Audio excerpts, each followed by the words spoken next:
Hi Noel, I just thought I'd do a few things to talk about what we went through in life here. Um, One of the things I love about Dad, he had a great sense of humor. One of the things he did was when he was talking about, we were watching BC Hydro build a ditch, take out a bridge and put a culvert in and cover it with dirt. A job that would normally take about 2 to 3 hours for a normal construction company. BC Hydro spent 2 weeks doing this project.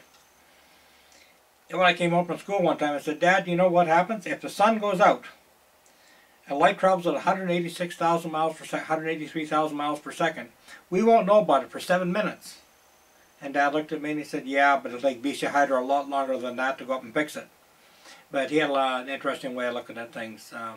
One thing that he had a funny thing about was politics. Oh, he just loved politics. In fact, Dad once won the award for getting more people to vote in the Agassiz Harrison Hot Springs to vote social credit.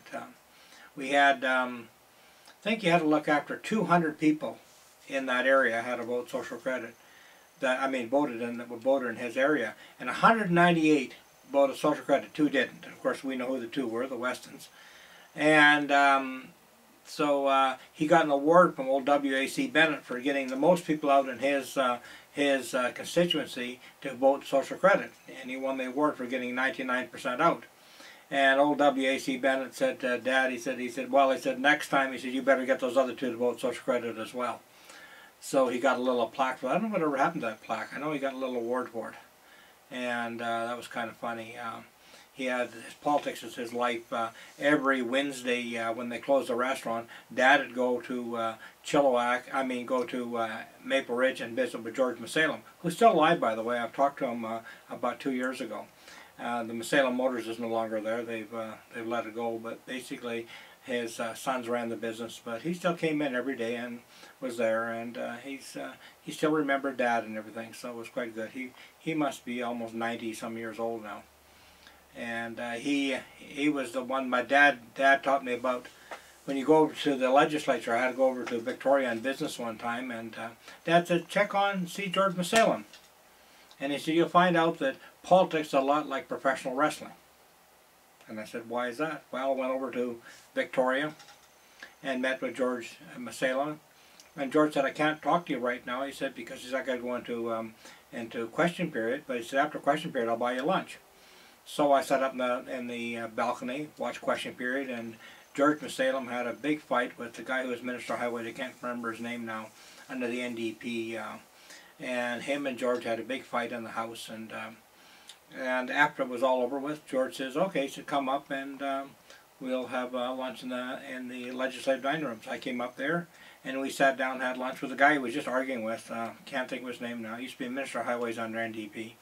And Robert Strachan, who used to be the leader of the NDP party, and he's dead now. And George and I, we all sat down and had lunch together, like civil human beings. And it was kind of funny that here's a guy he'd been just arguing with having lunch. But Dad said in professional wrestling, they go out and they fight and they jam each other around and bang each other around, and then go out and have a beer together afterwards. And so politics and professional wrestling, Dad said, were the same.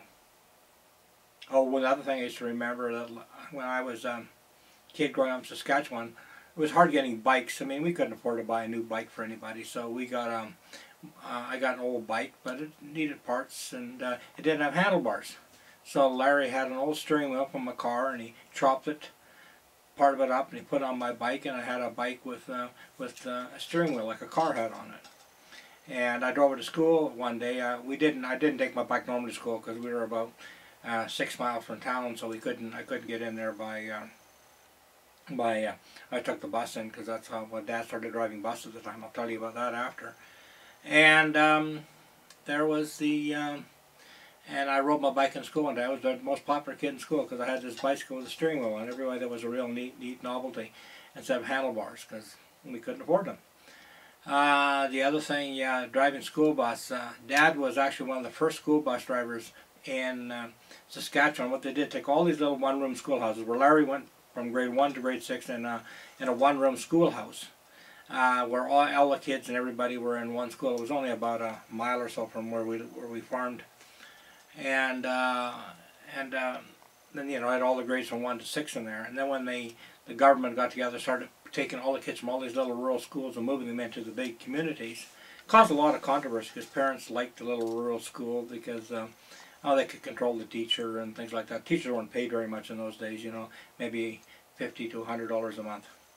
And they lived right in the school. I mean, the teacher had a little room off to the side of the school, so it was sort of a little community school there. And then they started busing kids in, and we were Dad was the first school was in the Lloydminster School District. They started busing kids in. Dad was the first bus to drive into Maidstone, the only bus actually.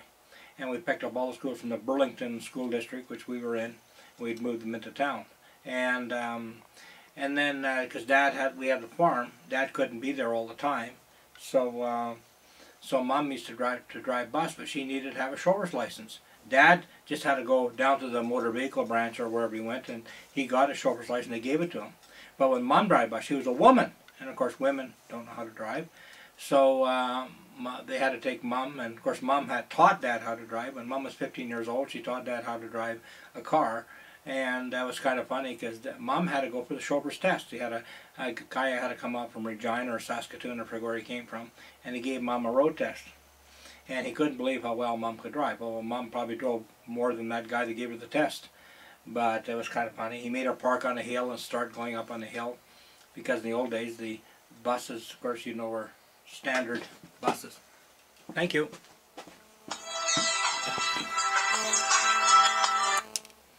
Hello, Roger speaking.